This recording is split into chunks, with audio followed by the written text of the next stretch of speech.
What's up, everybody? Steven here with another week of Q&A. How's everybody doing? What's up? All right, let's go ahead and go through the chat. Elavon Badger, what's up, dude? He asks, can I clip the signal coming from a pickup by playing too hard? Yes. He follows up with, I want to use my Scarlett instrument input direct in, but my guitars are all too hot for it when I play hard. It sounds great, but I clip out occasionally, ruining stuff. What's an efficient fix that can preserve tone? I tried turning up plugin input volume, but the result isn't what I expected. I want to pad the volume. Ultimately, he says, I want to pad the volume out of my guitar without changing the character. So that's kind of difficult. Okay, so let's address. So there's multiple questions in this in this long stream of content comments. As far as like clipping your guitars into your interface, yeah, clipping is bad. You don't want to do that. Generally, a lot of the instrument inputs on Scarletts have what's called a pad. So you can actually just pad the input dB off the gate. So like mine has a little button that allows me to pad the input so that way I don't clip with really hot pickups. There's a couple of different things that you can do. Now, if you're saying that to address the next portion of your question, you're saying that you pad the input and then the characteristic of your guitar changes, right? Obviously, it's going to change because what I'm guessing is happening is you're padding the input of your signal, and then you're compensating by boosting the input into your plugin, and it's changing the characteristic.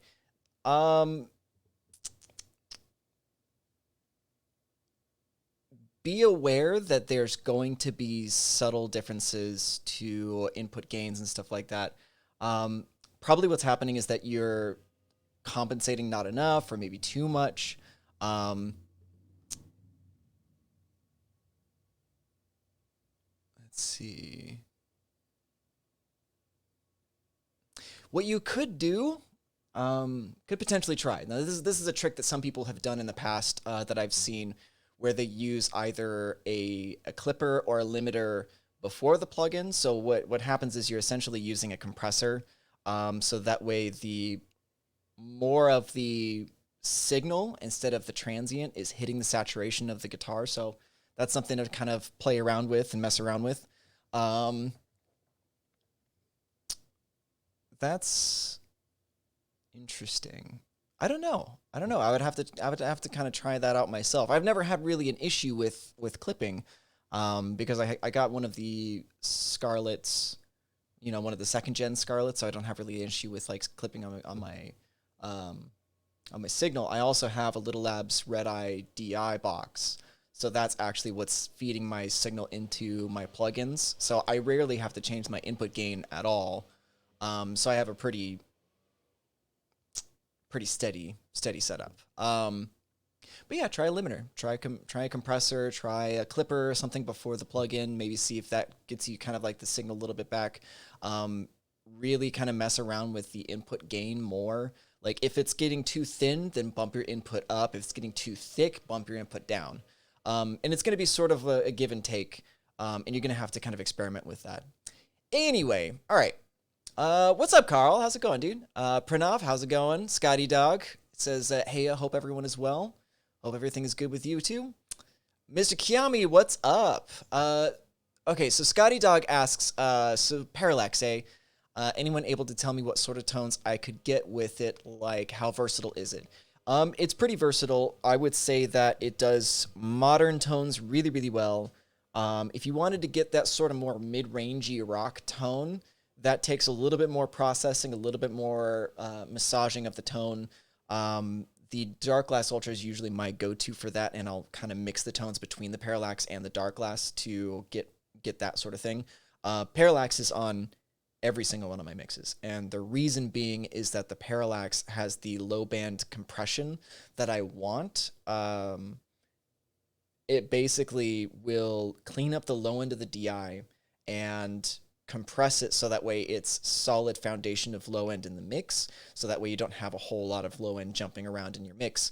And that's just become a staple of my templates in everything. Even if I go with just a solely Dark Glass tone for my bass, like the mids and upper end of my bass tone, the Parallax is always going to represent my low end.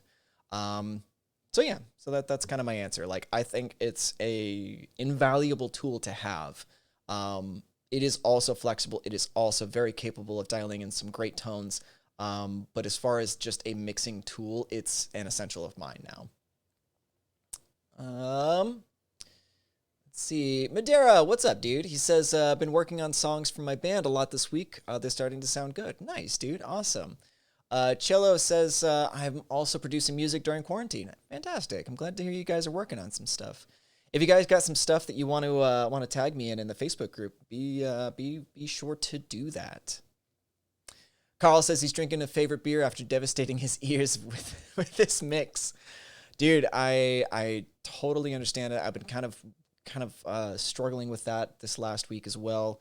because I'm working on the current artist tone video, and it's really, really difficult. It's periphery, and I'm kind of doing a slight twist, which you guys will see on Friday. But I'm doing a slight twist, and it took me several days because I had to give my ears rest in between sessions. But like it was really, really difficult because I was listening to a lot of distorted guitars, listening to like quad track, high distortion, just like noise, and it was really, really difficult. But I'm super stoked on how it turned out, and I'm interested to see how you guys like it as well. Mr. Kiyami asks, sorry for this noob question, but can I use Parallax with my guitar? I don't own a bass guitar. Yeah. I don't know about the results that you'll end up getting from it. I think I tried it once on my 8-string guitar and was just kind of like, I have the other plugins. I mean, I guess it'll do if you wanted to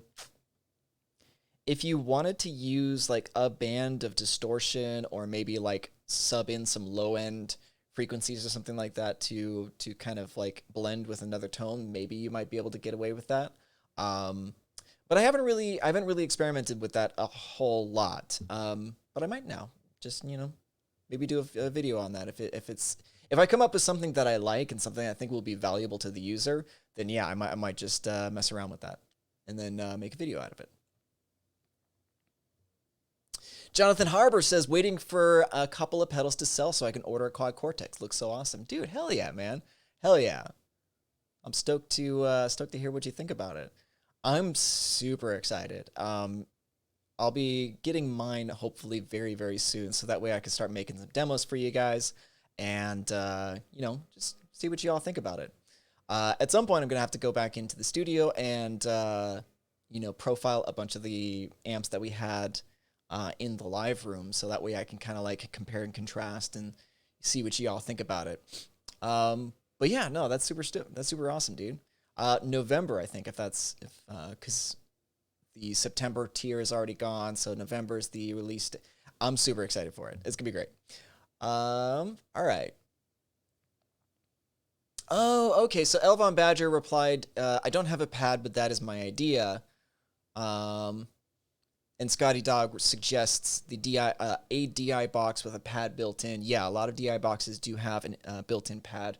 I think my Radial DI box had a pad on it, so that is pretty useful. So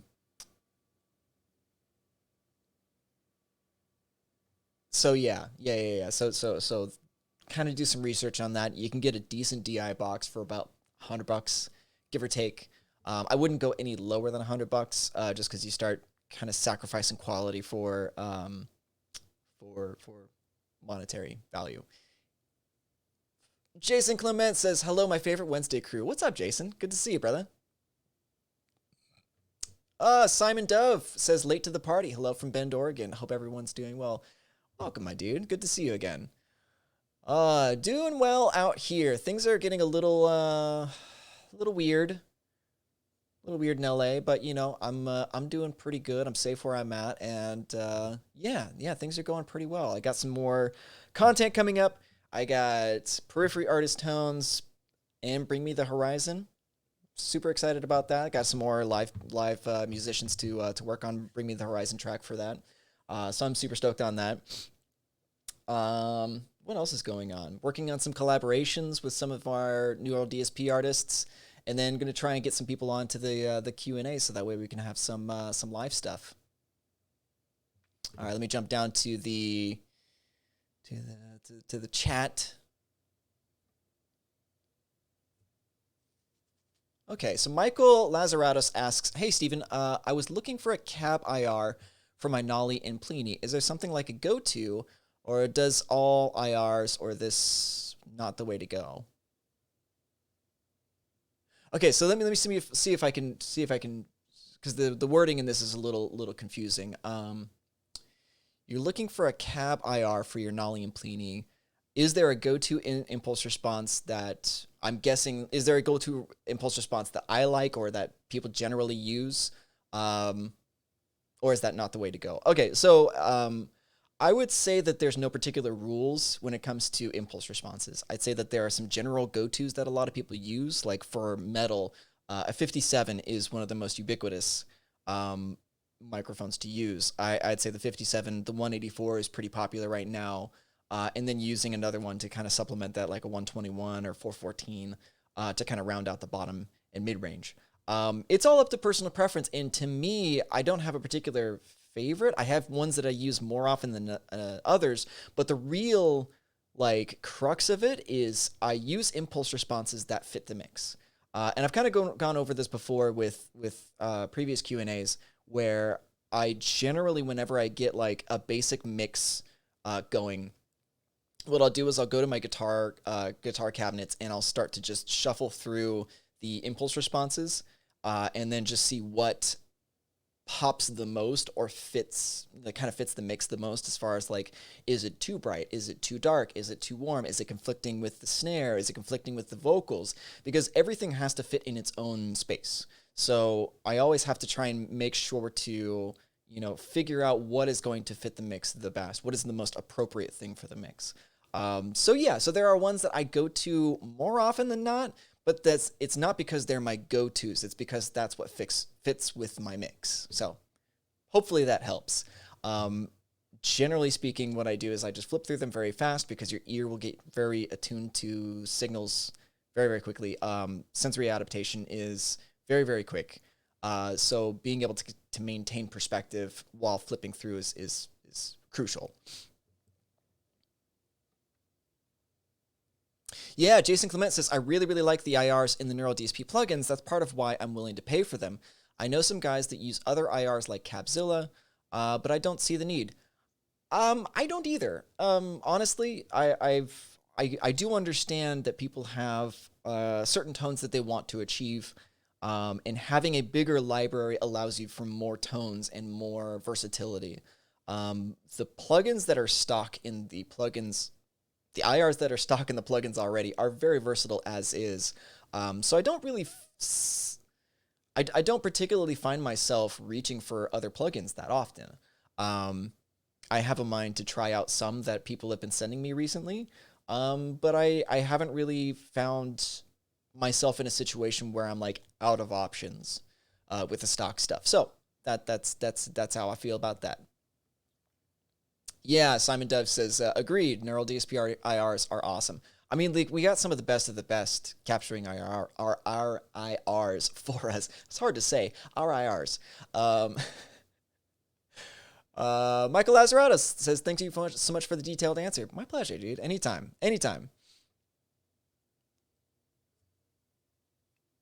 Evan says, what's up, buddy? I did a cover of the music for the Quad Cortex advertisement on YouTube. Take a look.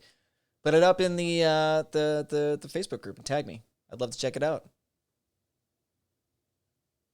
All right, let's go ahead and... I skipped over a handful of comments, so I'm going to go back up through the chat real quick.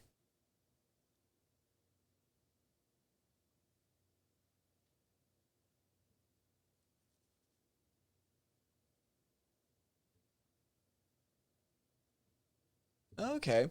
Brandon Sill says, I can't wait to push all my neural plugins when my new build arrives. Found this rig I've been trying to use is a bust build and going batshit crazy not working on stuff. No, I feel that, dude. I feel it. I'm curious what this bust build is. If you wanna fill me in on the details, I'd love to. I love nerding out on like gear and builds and stuff like that. So yeah, I'm stoked on that. Simon Dove says, try Easy Bass DI with Parallax equals badass. Nice. I actually haven't tried the Easy Bass just yet. I've seen, I think it was Fluff did a video that made it look pretty interesting. So I've been intrigued to try it out, but I haven't really had a need for it since I have the Euro bass. But I think having another bass in my arsenal, because they do have great, like, I think if I remember correctly, it's like a jazz bass or a P bass or something like that. So like more of the Fender kind of tone. So I think that would actually be really good for my purposes, actually.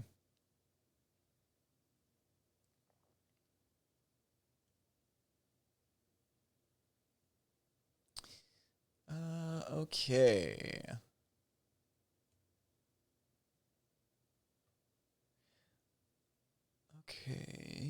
see. All right, let's go back down to, yeah, Elavon Badger says Easy Bass has Melodyne now. Yeah, that's kind of the interesting thing where you can take a poorly played bass track, drag it in, it'll analyze the signal, and then pump out a MIDI version of the bass line, which is really actually very, very convenient. I've had to do a Melodyne and like a Melodyne bass to MIDI conversion, and it's not intuitive. It's not great. I had a particular. I was working on a project editing for another audio engineer. He was doing a mix, and the bass was so poorly played. Like, it was just it was straight garbage. I told him I couldn't salvage the edits because I just wasn't gonna take a week to repair a bass track. So I was just like, just let me pull it into Melodyne, and then I'll send the MIDI over to you, and then I'll even print you out a bass DI using what I had. I think I had Eurobass at the time, but I'm not 100% sure. But yeah, the fact that Easy Bass now actually just comes with that kind of function is very, very convenient. I like that.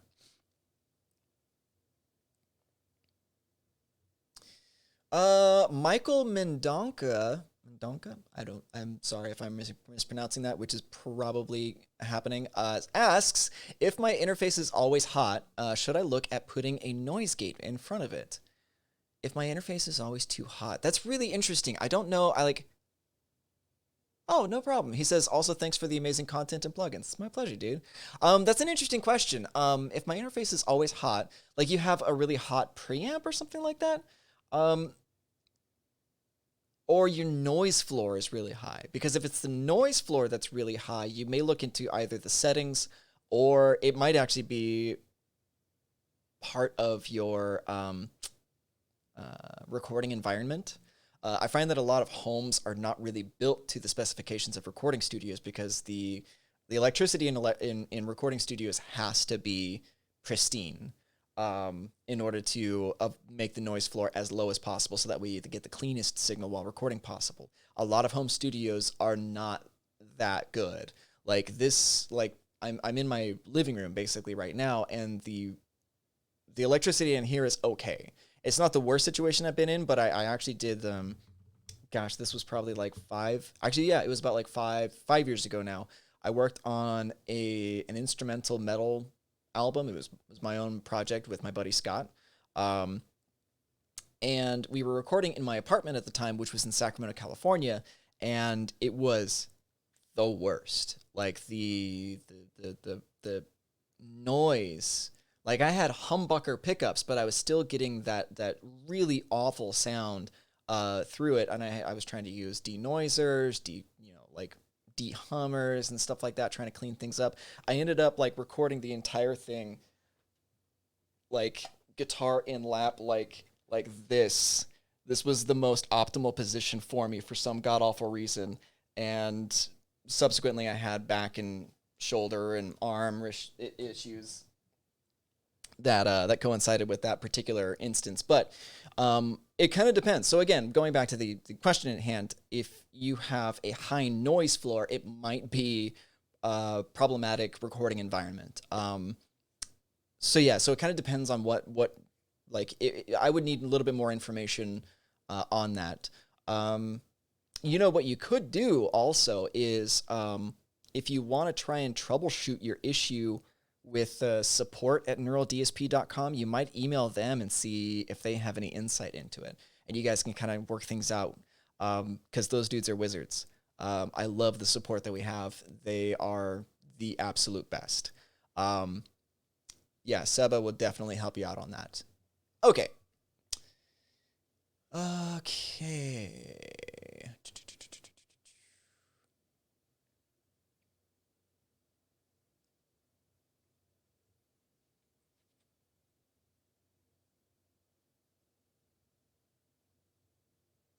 Yeah, Jean Borges on the impulse response conversation says, definitely your impulse responses are one of the best. Every other IR I've bought has been of a certain cab speaker combination that I wanted to try in real life, and I can't. Most of the time I use the stock anyway. No, that's actually a really fair point, because if you have a certain combination of like speakers. So like um, the conversation just got brought up recently of In Flames' Clement, which was 257s using the Fredman technique, which is like one straight on and one 45-degree angle 57 towards like the edge of the speaker cone. I think that's basically what it is. I got the general gist of it right, um, but we don't have a specific Fredman technique pickup in the stock IRs. Like we don't have like a 57 off axis. So if you wanted to try and recreate that, then you're obviously going to want to try and buy cab selections, impulse responses that are like, you know, your 57 on axis, 57 off axis, so that way you can kind of try and recreate that particular thing. Although I've been thinking recently about trying to do something along those same lines to see if, you know, to see how you could recreate it with the stock stuff. Because I like nerding out on those little things. And, you know, if I come up with something that's interesting or effective or useful, then I'm going to do it. So, all right.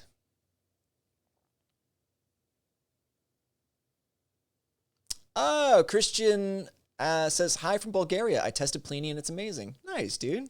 I'm glad you like it. The Pliny's been one of the most popular, I think, as far as what I've seen is everybody loves the Pliny. The Pliny, the Nolly are probably the most versatile that we have in our line. But yeah, glad you love it, man.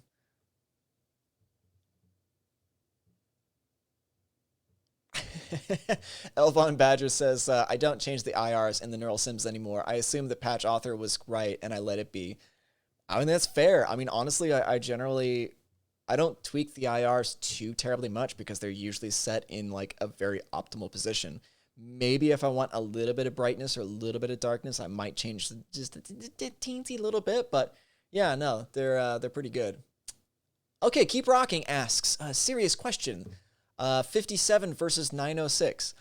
I tend to gravitate towards the 57 a little more. The 906 has some more kind of whistly frequencies that I tend to not like as much. I think if you get the 906 in the right position, it can be a really sweet microphone. But I tend to just go with 57 because it's easier to dial in for me and my personal tastes. But yeah, yeah. So to answer your question, 57 generally for me. Maybe the 906, but generally more so like the 57. All right. Mr. Circus says, hi. Hello. How's it going? Good to see you, man.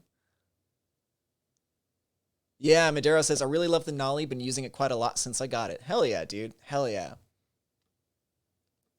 CJT says, appreciate this Q&A, man. I'm late to the chat, but I was wondering if you have tips for blending neural plugins to make new tones.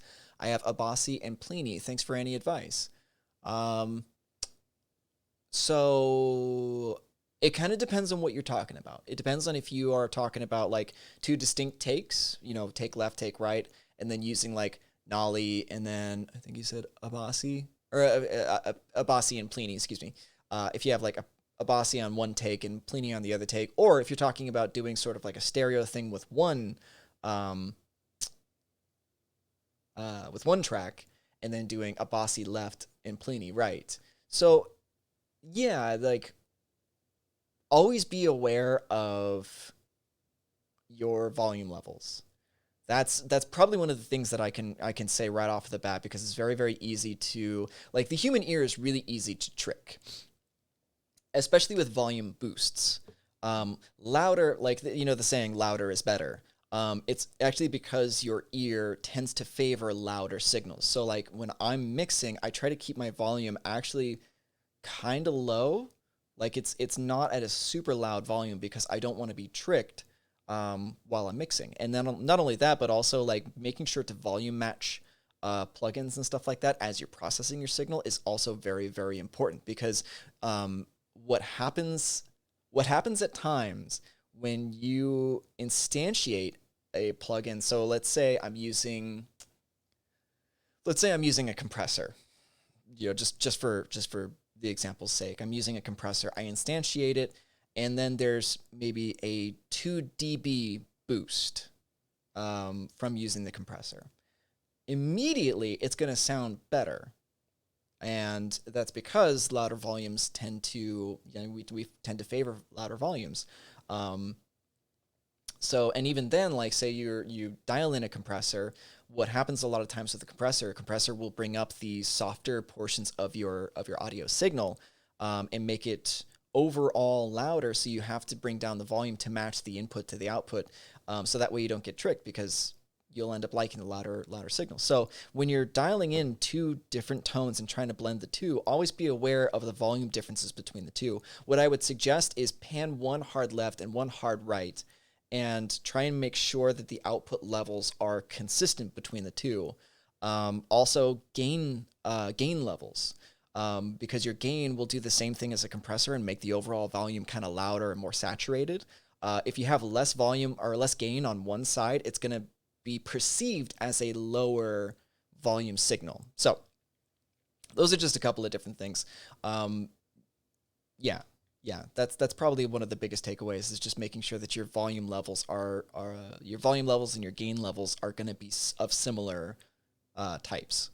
And then collapse it down to center if you want, or whatever you want to do with it. So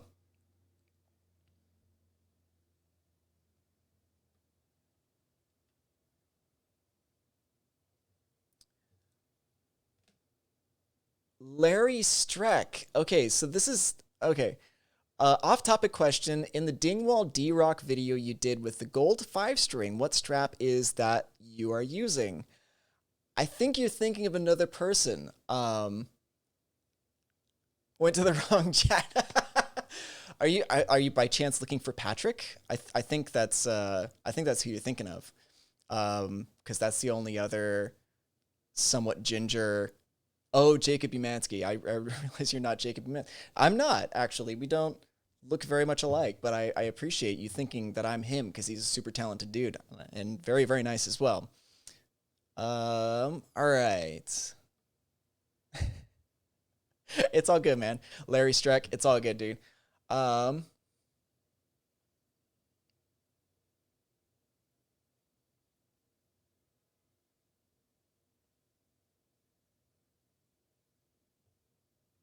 Fatih asks, when will the Nolly get updated? Very soon. I know that they're working on the update, and it's going to take a little bit of time, but hopefully that'll be out really, really soon. All right, let's go back up in the chat. I know I missed some questions.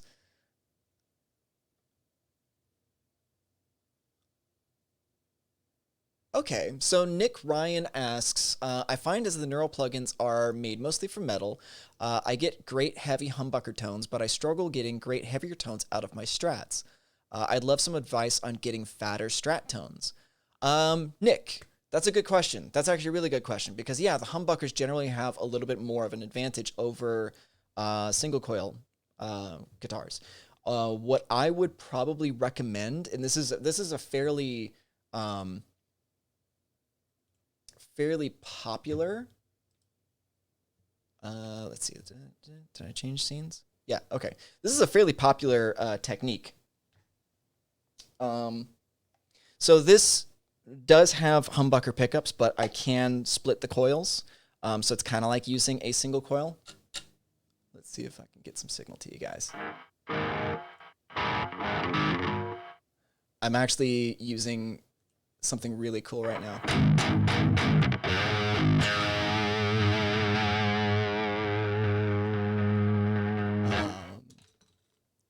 I actually figured out my digital routing so that way I can get just my straight dot audio to you guys without physical routing. I'm excited. It's totally neither here nor there, but I'm super stoked on it. Anyway, so, okay. What I would suggest, and it's pretty,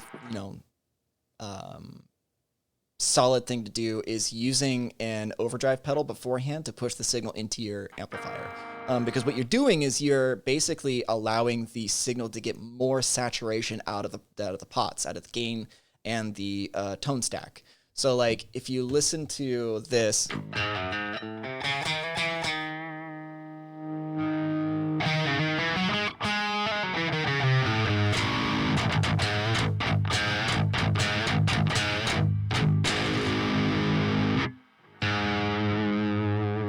Cool, that's still going. Let me make sure that y'all are hearing me too. So if you hear me, go ahead and give me a F in the chat.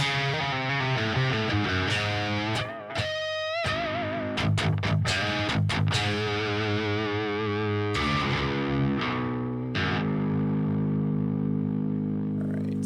I'm just gonna assume that everybody can hear me. All right, so.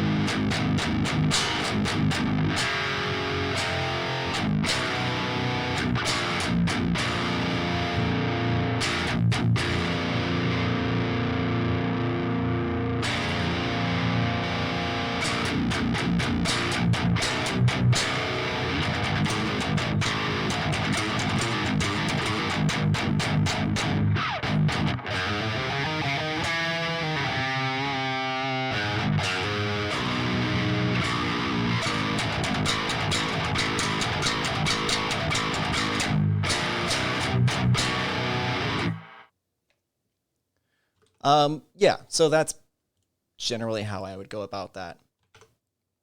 If that answered your question at all, hopefully. Cool, awesome, y'all heard me. Okay, great, yeah. So that's basically the way I would do that is just making sure, making sure that I have my overdrive pushing my signal into the head section. So, yeah, awesome. Glad that helped. Awesome. No problem, Nick. He says, I'm appreciating this thorough answer. It's my pleasure, dude. That's what I'm here to do.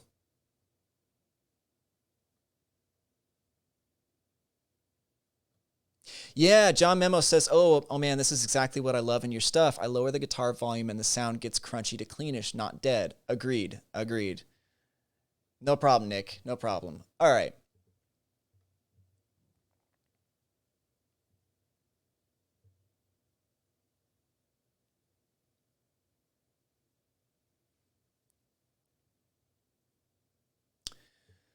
Mr. Circus asks, do you think the Quad Cortex will have some synth-sounding stuff? I hope.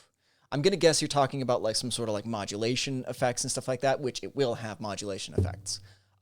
So I'm sure that you're going to be able to get as creative as you want to. Not only that, but also if you have particular pedals that you like, the Quad Cortex will be able to use the neural capture to capture the pedals effects as well. So that's been pretty good, pretty good in testing so far. But once I get one in my hands, I'm gonna go fucking nuts with demos for you guys, and I'm really stoked on it actually. Nice.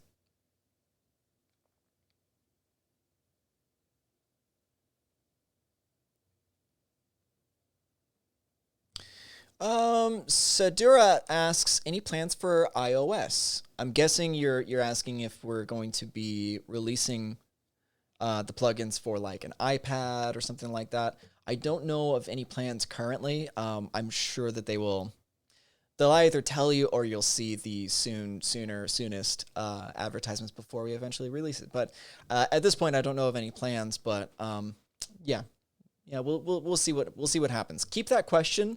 I do plan on getting either Doug or Francisco on the Q&A at some point in the near future, hopefully very soon. Especially once the Quad Cortex starts getting a little bit more, imminent. I'll have them on the Q&A as well again. John McDaniel, good to see you, man. He says, hey, all, hope you're all doing well, staying healthy. Things are going well here. Healthy, happy, and working out and taking as good a care of myself as I can.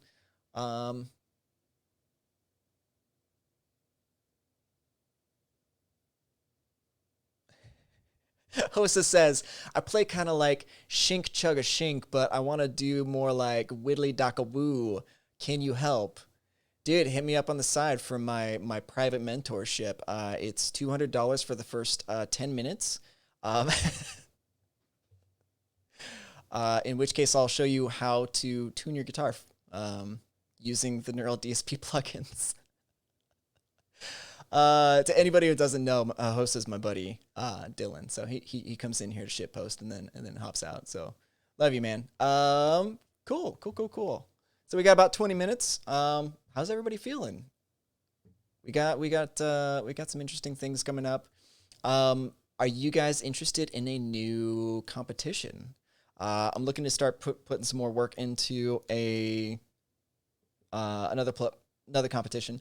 But here's the thing. So I'm actually curious. Would you guys be interested if I started doing some collaborations with other companies as well? So let me know what you think. And if there's a particular company that you want to see me work with, leave it in the leave it in the comments.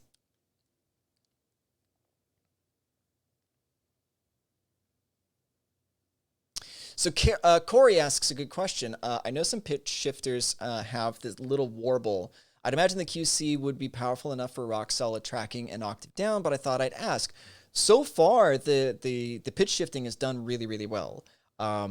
If you guys, and I've mentioned this in previous Q&As, but follow Doug and Francisco, the owners of the company. Follow them on Instagram. They post up like pretty regular stories and regular posts about the Quad Cortex, so you can kind of like follow the makings of from their socials. So yeah, go and check them out.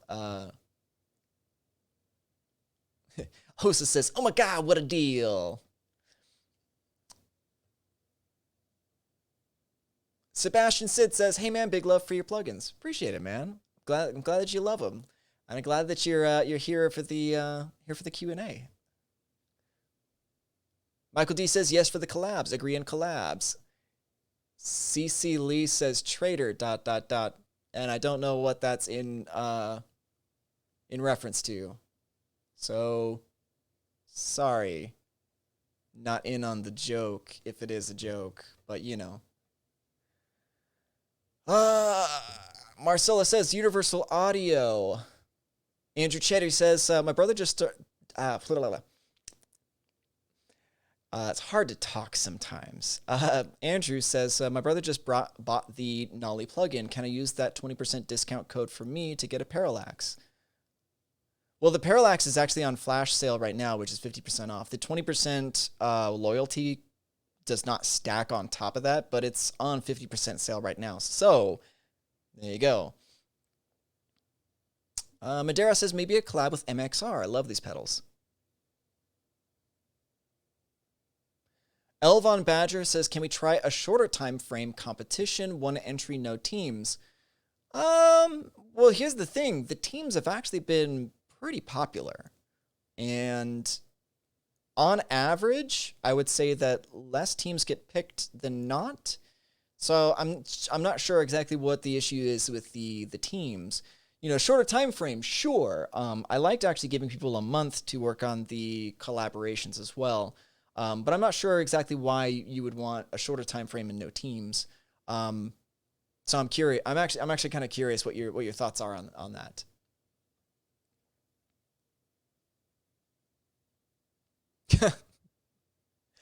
John Memo says, "I offer to collaborate with you as a judge for the competition."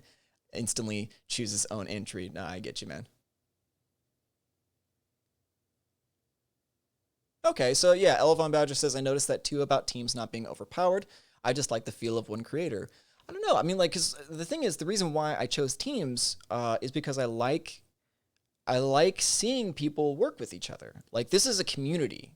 You know, it's not a group of individual guitar players. Like, what I want to build is the sense of fellowship and community and, you know, togetherness, especially during, you know, these moments where we have, I mean, like, you know, like this is we're going through what's called the Black Swan event. Like, I never thought that I would you know, I never thought that I would live to see a pandemic in my lifetime. I never thought that that would be a thing, honestly. I thought it was just a video game that I played for like 3 days and enjoyed and then finished up with. So my purpose is actually sort of secondary the competition itself is almost sort of secondary. The main goal of these competitions is to bring people together so that way we can all enjoy the time spent making music and working with each other, and not only that, but also to bring experience and, you know, as I said, like kind of fellowship and community to the people who are using these products. If that makes sense. Hopefully I explained myself well enough with that. So yeah.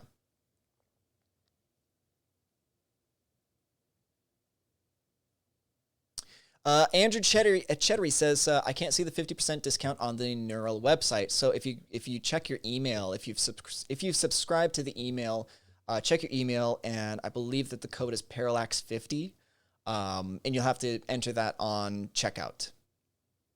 Yeah, Unicorn Poo said it just exactly when I was saying it. Parallax 50. Yep.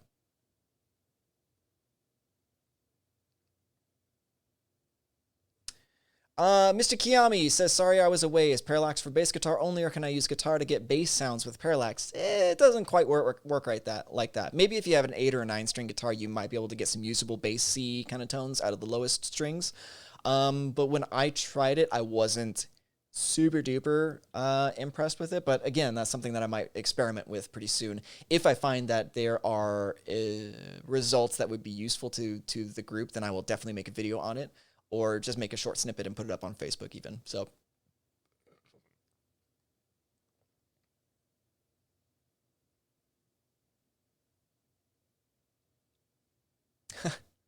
the Chicago Todd says, saw Doug post Quad Cortex. Oh, yeah, saw Doug post Quad Cortex seems to still be on track for first batch in September. Yes. He says, that's amazing. Would be great if the Quad Cortex had a small scoop on the bottom so the unit could fit over a strap handle on top of a cab. I get that. I get it. Because the unit is so compact, there has to be gives and takes with the structural integrity and everything like that. I think that's actually a pretty interesting idea, but I doubt that that's going to be implemented. But yeah, it's on track, and I'm super stoked to get my hands on mine. John Fader asks, updates for Kali ? Yeah, they're currently there's a bunch of known issues with the Kali, specifically with like the impulse response section being pretty CPU heavy. So they are aware of these issues. If you have things that you want to bring to their attention, like bugs or anything like that you're experiencing, always email support@neuraldsp.com, so that way they're always aware of what they need to look for with the future updates. So, but yeah, so that is coming down the pipeline. Yes, it's on its way. They're working on it currently. Giancarlo Paolini asks, "Hey Steven, anything new in the pipeline?" And I don't mean updates. I can't talk about that. I can like the bare minimum that I can say is obviously yes, there are things coming down the pipeline.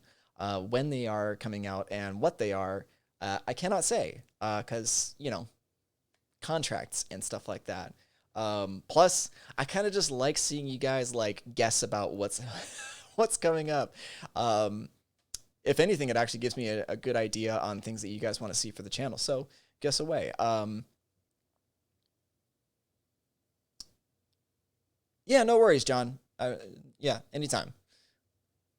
Let's see.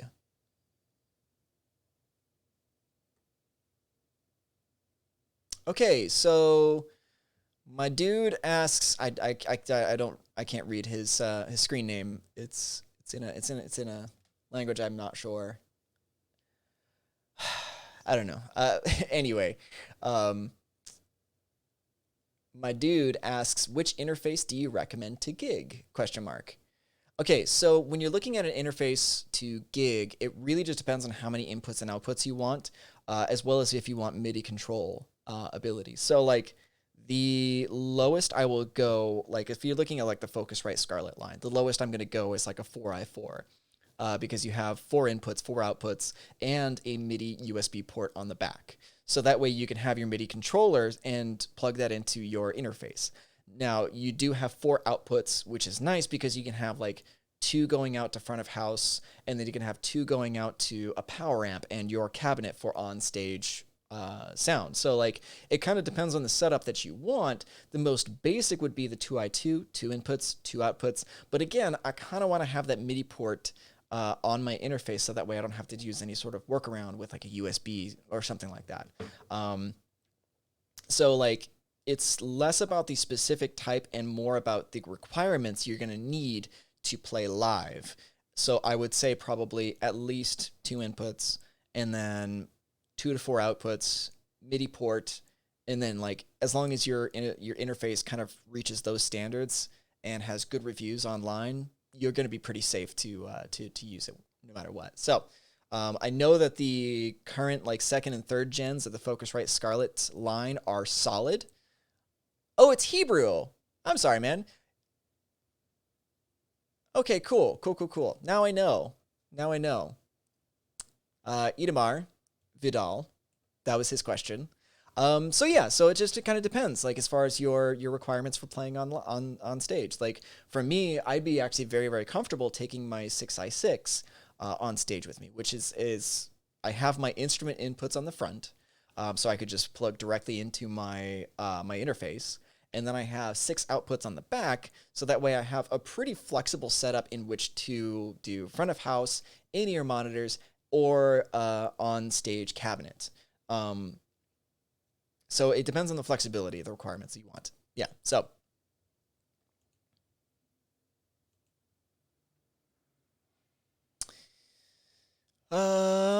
Yeah, so that kind of answers that questions.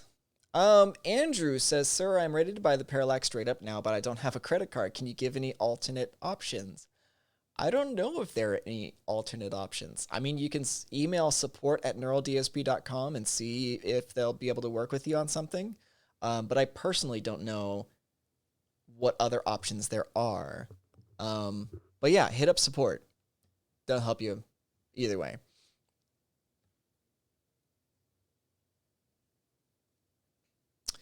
Irv Only says, I love your plugins, but I'm always having trouble when matching line gain to match the guitar output in. Any advice on how to perfect that, and also to avoid getting crackling sounds when playing? So the crackling sounds are going to be kind of related to the buffer size. The buffer size is going to be how fast your CPU processes the audio going into your interface and then out to the monitor so you can hear yourself. So like if your buffer size is too low, it's actually going to be too much for your CPU to handle. That's where a lot of the crackling sounds come in. So you got to bump the buffer size up in number. So like if you're at 64 and it's crackling, bump it up to 128 and see if it's still crackling. If it still is, then go to 256. And then find that sweet spot where you're finding not like a distractible amount of latency, and then your crackling issues go away. Now, as far as you said, I'm always having trouble when matching line gain to match the guitar output in. Matching line gain to match the guitar output in.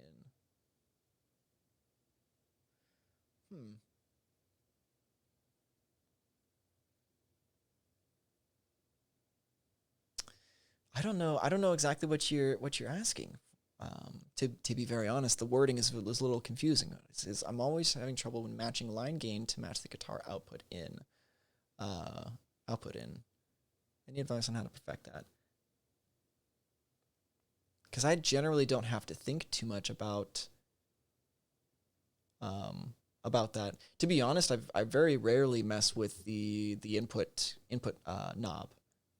Unless I'm going for a very, very specific, more dry tone, I generally don't have to worry about the input gain very much. And if I want to, and even then, if I want to back off the input gain or make a like a little more crunchy or clean kind of tone, I actually use the. Oh, okay, so Irv Only says, I mean when plugging in my guitar directly to my interface, Scarlett 2i2, basically matching the input level. Okay. So the way that I generally do that is you won't be able to, I will So if I'm switching guitars, okay, let's start with there. So if I'm switching guitars and I want to make sure that my input is as high as it can be, basically you want the highest signal to noise ratio, because every interface is going to have a noise floor. If your signal is too close to that noise floor, when it gets processed by your plugin to make distortion or whatever, like that noise floor is going to come up and it's just going to be like audibly noise. It's going to be an awful kind of sound. So you want the highest signal to noise ratio. So to create consistency, I always dial in my guitar's input gain the same, in that I start doing like low chugs on the lowest string, because that's generally going to be the loudest that your guitar is going to be. So I just like, I chug away on the signal and I bump up the input gain. I get it so like my hardest hit is clipping the input gain, and then I turn that back just a little bit so that way the signal isn't clipping, so that way when I'm like really pounding on my guitar, it's not clipping. That gets me really consistent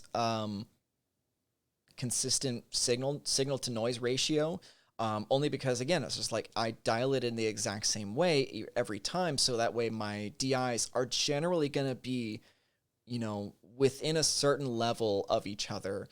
So my input gain knob really doesn't have to move a whole lot. So that's, to answer your question, that's generally how I go about it. Mr. Kiami says, will there be bass effects on the Quad Cortex? Of course, absolutely. He asks, for guitar though, you'll be able to use any effect in any combination. So any of the bass effects you want to use, you'll be able to use on your guitar signal chains. So yes.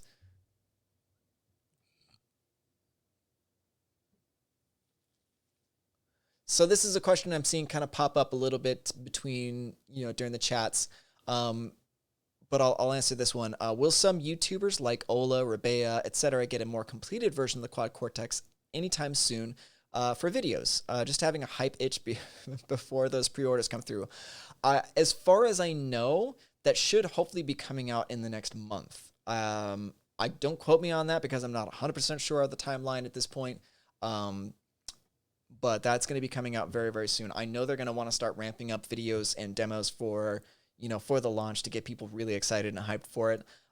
So I can expect that it's going to be done fairly soon. However, I will say that they won't start putting out videos or sending out, you know, floor models to YouTubers until they are 100% sure that they're sending out the perfected, completed model. So, that's it's going to be very, very soon, but I know they're not going to hesitate to make sure that they get it right before sending things out. Yeah, Irv Only, no problem. He says, awesome, thanks, brother. You guys rule. It's my pleasure, man. My pleasure. Yeah, Mexican Phil, I'm so stoked. Like you don't even understand how stoked I am. Like, it's because I played with the prototype, basically. The model that we had at the NAMM show was the prototype version, and it wasn't, you know, fully completed. We didn't have all of the modules activated yet. So like, they've made so many improvements since then, and so many like decisions that are going to make just even the prototype seem outdated. And I'm so stoked to get my version of it.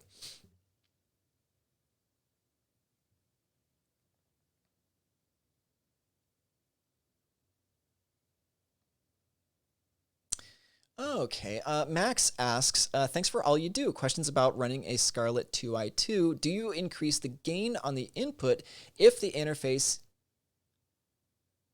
I'm going to guess on the interface, if you have a good signal coming out of a modeler? In my case, an Atomic Amplifier 6.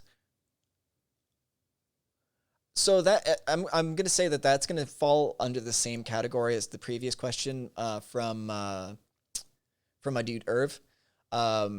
Basically, I treat it the same always, is that I want the best signal to noise ratio. So I bump up the input gain so that way it's close to clipping, but, you know, within a healthy threshold. So that way, you know, if things get a little bit too loud, a little bit too soft, like, you know, I have that kind of wiggle room to work with and nothing's going to clip.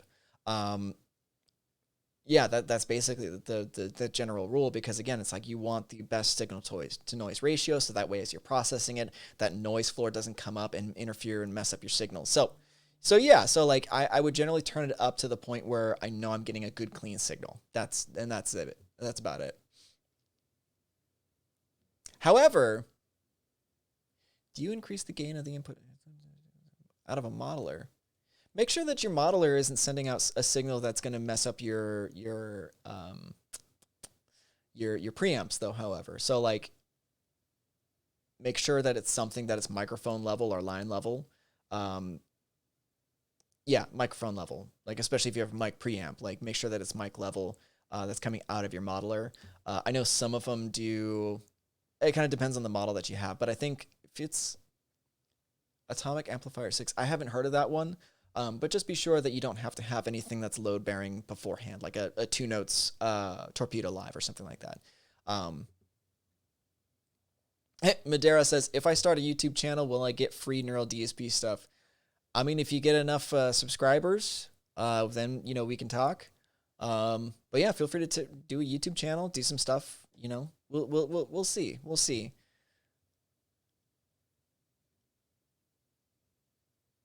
Lino asks, have you guys ever thought about using the subscription model for your plugins? I think that's something that people are thinking about, but I'm not sure if that's going to be implemented or not. So keep that question for when I have Doug or Francisco on the Q&A, and they'll be able to answer directly. So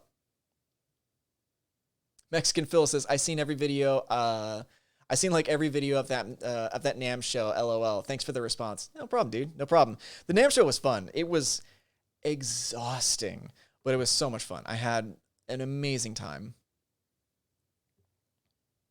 Rock Hawk says, hey man, what's up, dude? Good to see you. He asks, are you going to make a quad Cortex demo soon with a Strat and or Tele and show us more of the blues, pop, rock tones? Of course, absolutely. Once I get the quad Cortex on hand, I'm going to be trying to make as many style videos as possible, just to show the sheer flexibility of the unit. Because we did do some during the NAMM show, like right before the NAMM show, and some people liked it, some people didn't. But like I want to be able to do some more stuff, especially because like I had maybe a day and a half with the quad Cortex before I did that demo. And what I really want to do is just sit down and just like really dial in specifically what I want to get out of it. Also, I'm probably going to get another guitar that's going to be single coil pretty soon. So I'll have access to making even more tones and be a little bit more versatile with my videos, which I want to do. Because I know people are kind of wanting, like, obviously the people want the same hits, right? So like people are going to enjoy the periphery stuff I'm putting out Friday. People are going to enjoy some of the Meshuggah stuff I'm working on as well. But I know that people are wanting stuff that's not gent or not metal. So I also want to, you know, bridge that gap and try and get some more rock, pop, punk, whatever kind of tones on the channel, just to be a little bit more versatile and kind of help bring the whole community together.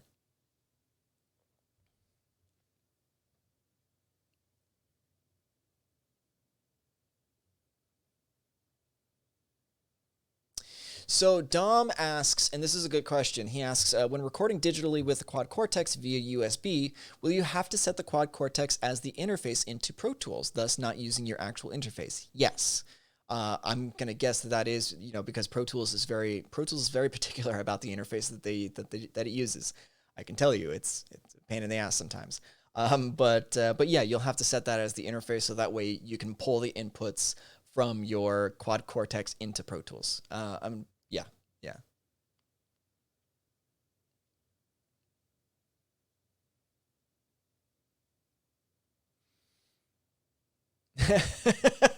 Alex Forrest asks, what is this non-gent thing you're talking about? Well, see, there's music that's not high gain or syncopate. No, I'm fucking with you. Yeah, Elavon Badger says every DAW is like that as far as I know, as far as, you know, having to select the interface. I'm actually kind of messing around with some interesting programs right now. One called Element and another called Blue Cat Switchboard or whatever, which you might actually be able to use different interfaces for different things. So I'm kind of fucking around with that. So we'll see how that turns out. I'm planning on making a video for those people who are looking for like live solutions, MIDI integration, and also like parallel processing. So yeah. So it's 2:06. Let's go ahead and start wrapping it up. Go ahead and get your questions in that you want me to answer, and I'll quickly roll through those. So that way I can get on with the rest of my day, and you all can just continue enjoying yours. Rockhawk says, dude, there's music that's not high gain but is syncopated. Whoa. It's like Keanu Reeves. Whoa. I don't know, dude.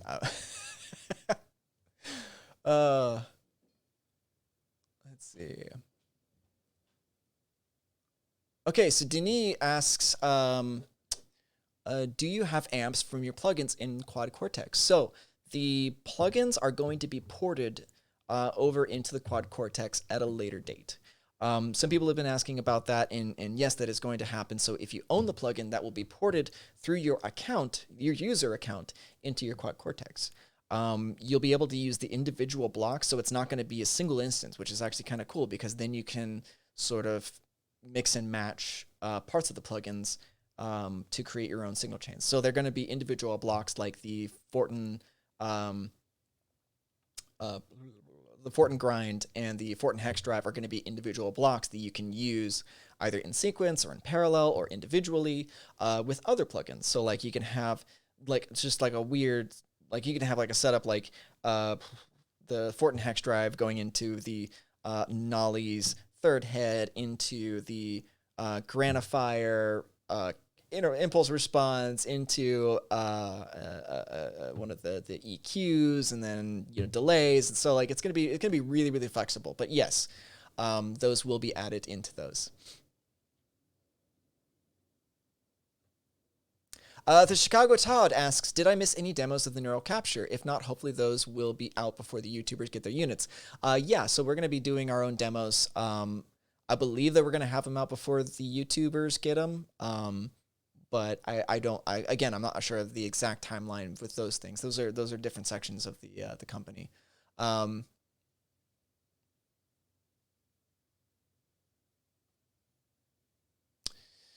Pranav asks, hello, when are the artist tones or presets are getting released for Omega Granifier? As far as I know, they're all there. So what you might want to do is go to the downloads page at theneuraldsp.com and download the most recent installer, and then try doing a clean install and see if you get the presets in that for that. Jonathan Harbour says, oh, this Quad Cortex makes me want it now. Me too.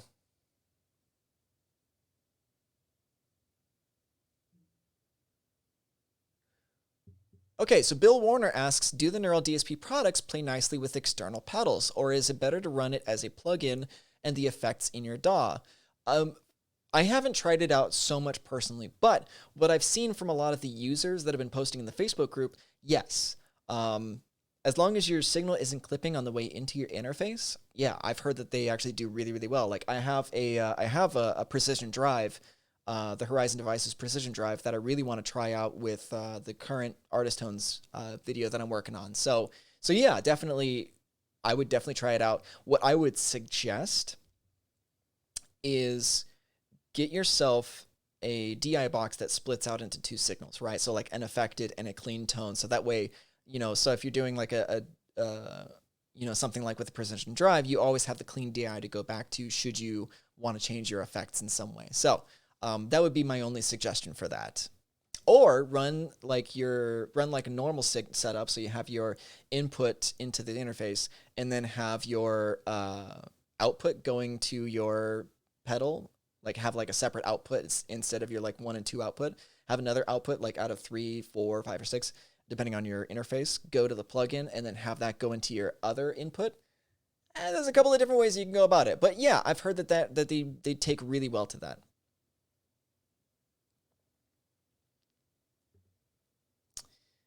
All right, my dude says, devil's advocate or devil's lawyer, is the Quad Cortex a new kind of Kemper? in a way, it is similar in the fact that you can. It is a floor modeler. It's one of the most powerful that I've seen or experienced, as far as its modeling capabilities, its flexibility, its versatility, and its ability to use what's called neural capture to capture the essence of your heads, your pedals. Yes. So like check it out on the website. If you really want a full rundown on it, check it out on the website. There's a couple of videos on the YouTube, so go ahead and search it up and you'll find bundles of information about it. Oh, okay. Pranav says, oh, I meant the artist pack you were working on. There's one video on Neural DSP Insta where you were mixing Blood Eagle. Is that also included with the installer? No, it is not. So the video is going to drop this Friday. And then I'm going to do a bass and a guitar tone breakdown video a week or 2 weeks after that. When the guitar breakdown goes live, that's when I'll upload. That's when I'll have the downloads available for that. So hit the bell icon on the YouTube channel so that way you get notified when we come up with our videos. Or just tune in every Friday at 7 a.m. Pacific Standard Time, and that's when the videos go live. So you can find all our stuff there. So those are not live just yet. But I'm doing something kind of cool. I'm hoping that people will enjoy it, with this new video on Friday. So definitely tune in for that. Yeah, I'm not gonna say too much about it, but because I want to see how you guys react to that.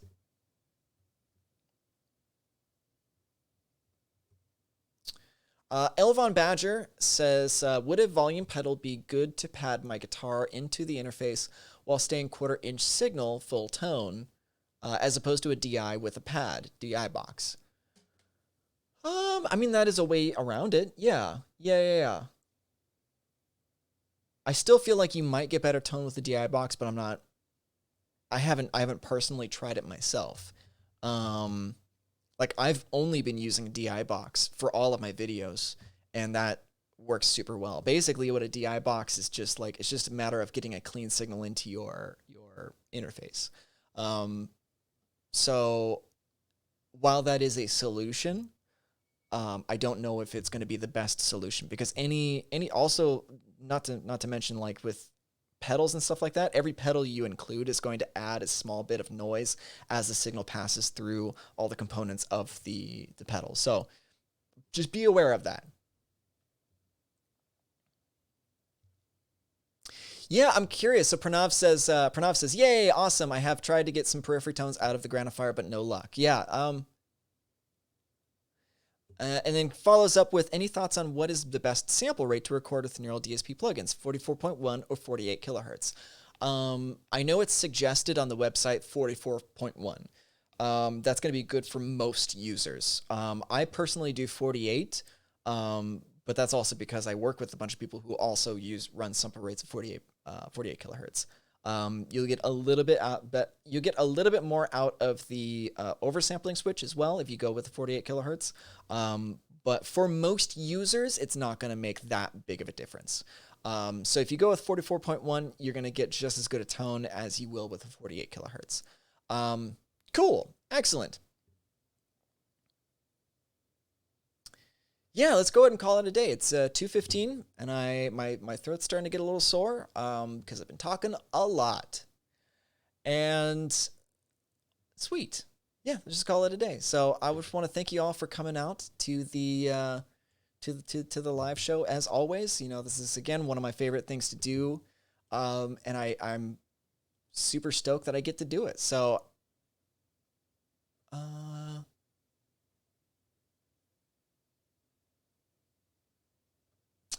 Okay, one last question. Lino says, new question, is it better to use mono or mono to stereo with your plugins? That depends on what you want the stereo field to do. I generally keep it to mono. Like if you instantiate the plugin on a mono track and put it mono to stereo, you're going to be running signal out to both. So if you have like a delay or something like that and you want it to ping pong left and right, then definitely go mono to stereo. But if it's just a regular rhythm track and you don't have any stereo effects on it, keep it mono. But yeah, cool. Hopefully that helps. Thank you all so much for hanging out with me. I really enjoy this, and I will see you all in the next one. Have a good one, you guys.